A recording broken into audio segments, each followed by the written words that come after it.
Venus in transit. June 2004 saw the first passage, known as a transit, of the planet Venus across the face of the Sun in 122 years. Transits have helped shape our view of the whole universe, as Heather Cooper and Nigel Henbest explain. On 8 June 2004, more than half the population of the world were treated to a rare astronomical event.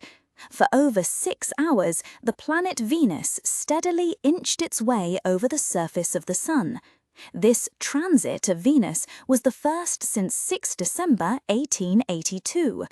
On that occasion, the American astronomer Professor Simon Newcomb led a party to South Africa to observe the event.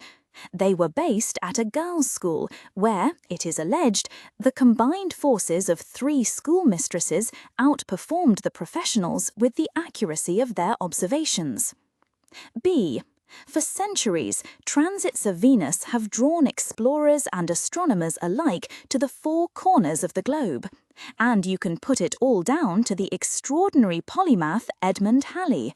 In November 1677, Halley observed a transit of the innermost planet, Mercury, from the desolate island of St. Helena in the South Pacific. He realized that, from different latitudes, the passage of the planet across the Sun's disk would appear to differ. By timing the transit from 2 widely separated locations, teams of astronomers could calculate the parallax angle, the apparent difference in position of an astronomical body due to a difference in the observer's position. Calculating this angle would allow astronomers to measure what was then the ultimate goal, the distance of the Earth from the Sun. This distance is known as the astronomical unit, or AU. C. Halley was aware that the AU was one of the most fundamental of all astronomical measurements. Johannes Kepler, in the early 17th century, had shown that the distances of the planets from the Sun governed their orbital speeds, which were easily measurable. But no one had found a way to calculate accurate distances to the planets from the Earth. The goal was to measure the AU. Then, knowing the orbital speeds of all the other planets round the Sun, the scale of the solar system would fall into place. However, Halley realized that Mercury was so far away that its parallax angle would be very difficult to determine. As Venus was closer to the Earth, its parallax angle would be larger, and Halley worked out that by using Venus, it would be possible to measure the Sun's distance to 1 part in 500. But there was a problem.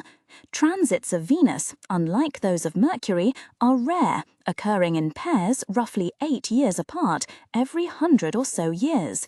Nevertheless, he accurately predicted that Venus would cross the face of the Sun in both 1761 and 1769, though he didn't survive to see either. D. Inspired by Halley's suggestion of a way to pin down the scale of the solar system, teams of British and French astronomers set out on expeditions to places as diverse as India and Siberia. But things weren't helped by Britain and France being at war. The person who deserves most sympathy is the French astronomer Guillaume Le Gentil. He was thwarted by the fact that the British were besieging his observation site at Pondicherry in India. Fleeing on a French warship crossing the Indian Ocean, Le Gentil saw a wonderful transit, but the ship's pitching and rolling ruled out any attempt at making accurate observations. Undaunted, he remained south of the equator, keeping himself busy by studying the islands of Mauritius and Madagascar before setting off to observe the next transit in the Philippines. Ironically, after travelling nearly 50,000 kilometres, his view was clouded out at the last moment, a very dispiriting experience. E. While the early transit timings were as precise as instruments would allow, the measurements were dogged by the black drop effect. When Venus begins to cross the Sun's disk, it looks smeared, not circular, which makes it difficult to establish timings. This is due to diffraction of light.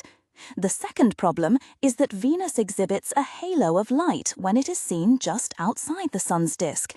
While this showed astronomers that Venus was surrounded by a thick layer of gases refracting sunlight around it, both effects made it impossible to obtain accurate timings. F. But astronomers labored hard to analyze the results of these expeditions to observe Venus transits.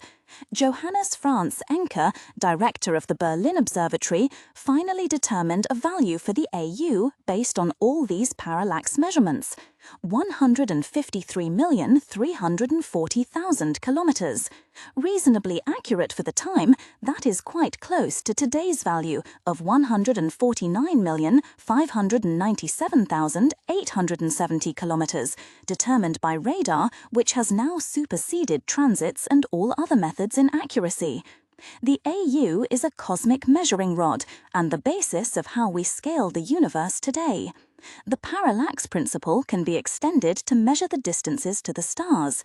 If we look at a star in January, when Earth is at one point in its orbit, it will seem to be in a different position from where it appears 6 months later. Knowing the width of Earth's orbit, the parallax shift lets astronomers calculate the distance. G. June 2004's transit of Venus was thus more of an astronomical spectacle than a scientifically important event. But such transits have paved the way for what might prove to be one of the most vital breakthroughs in the cosmos: detecting Earth-sized planets orbiting other stars.